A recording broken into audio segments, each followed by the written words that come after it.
problema da existência de Deus tem uma longa história em filosofia. As tentativas para justificar racionalmente a crença em Deus têm interessado os filósofos, tanto quanto os espíritos religiosos.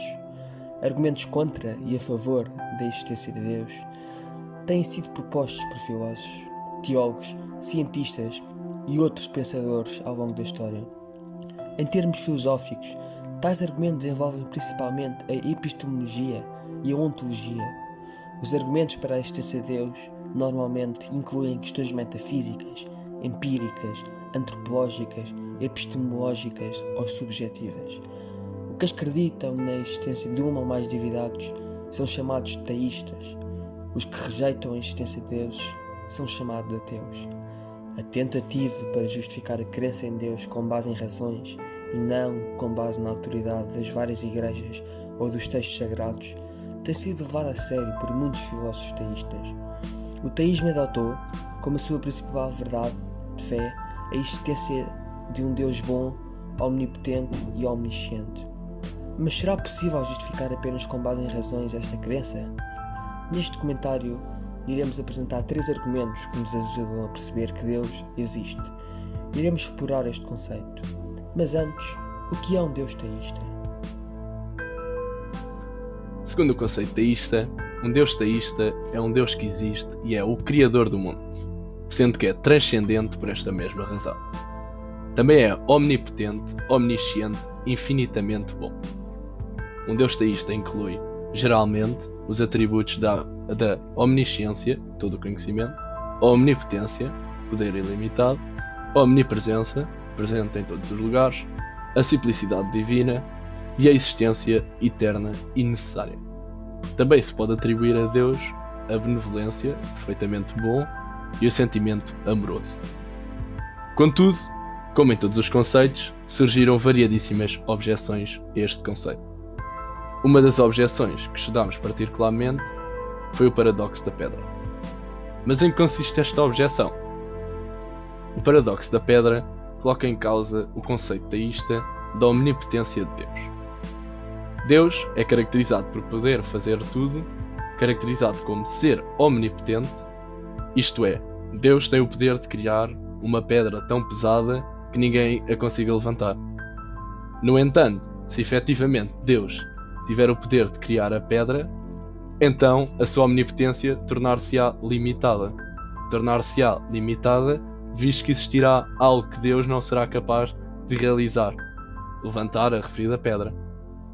Este paradoxo apresenta-se com o objetivo de colocar todo o conceito teísta de Deus em questão, questionando sobre as limitações de um dos seus predicados, o poder de praticar toda e qualquer ação.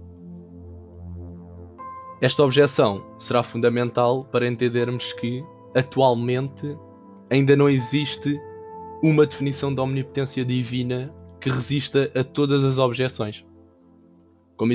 Como exemplo disto, temos uma definição sugerida por São Tomás de Aquino que estudamos. Segundo este, Deus, ou um ser omnipotente, é capaz de realizar qualquer ação metafisicamente possível. Esta definição irá conservar a omnipotência de Deus, uma vez que não existe qualquer mundo onde exista uma pedra que Deus não consiga levantar. Ou seja, a ação de criar a referida ação não é possível. No entanto, consequentemente, esta definição atualmente já se apresenta criticada, visto que surgem confrontos entre os predicados de Deus, tais como Deus não pode mentir, contudo, um ser omnipotente poderá mentir. Como enunciado anteriormente, vamos agora apresentar os 3 argumentos sobre a possível existência de Deus. O primeiro argumento que estudámos foi o argumento cosmológico. O argumento cosmológico é um argumento a posteriori, que procura encontrar uma causa primeira para o universo, sendo Deus esta causa. Tomás de Aquino considera que não existe uma regressão infinita das causas, logo, tem de haver uma causa primeira, e que essa causa é Deus. Este argumento sofre algumas objeções, mas a que nós vamos falar é a seguinte: se tudo tem uma causa, Deus não pode ser a causa de si mesmo. Não podemos pensar que simplesmente apareceu ou que sempre existiu, senão faríamos o mesmo com o universo. O que nos leva a uma regressão infinita. Se um supra-Deus criasse Deus, algo teria de ter criado esse supra-Deus, e assim infinitamente. O argumento teológico. A ideia central do argumento teológico é de que há coisas naturais que, apesar de carecerem de cognição, inteligência ou conhecimento, agem para fins de produzir o que é melhor. Este fim não se deve ao acaso ou à sorte, pois se assim fosse, provavelmente estas coisas naturais não produziriam quase sempre o melhor. Trata-se antes de um desígnio sobrenatural, ou seja, Deus. Uma possível objeção ao argumento teológico é, segundo o darwinismo, a complexidade dos seres vivos pode ser explicada através de causas naturais, e a complexidade dos organismos é o resultado de uma longa evolução determinada pela capacidade de adaptação dos indivíduos ao meio, e a transmissão de características com maior valor adaptativo por parte dos mais fortes na luta pela sobrevivência. Esta teoria é uma objeção ao argumento teológico, pois contradiz este. Um argumento que nos ajuda a perceber a existência de Deus é o argumento ontológico.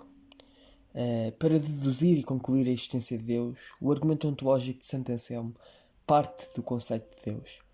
Ser maior do que qual nada pode ser pensado. É concebível um ser mais perfeito que Deus, pois Deus existe na realidade e não no pensamento. Mas se não é possível conceber um ser mais perfeito que Deus, então Deus existe na realidade.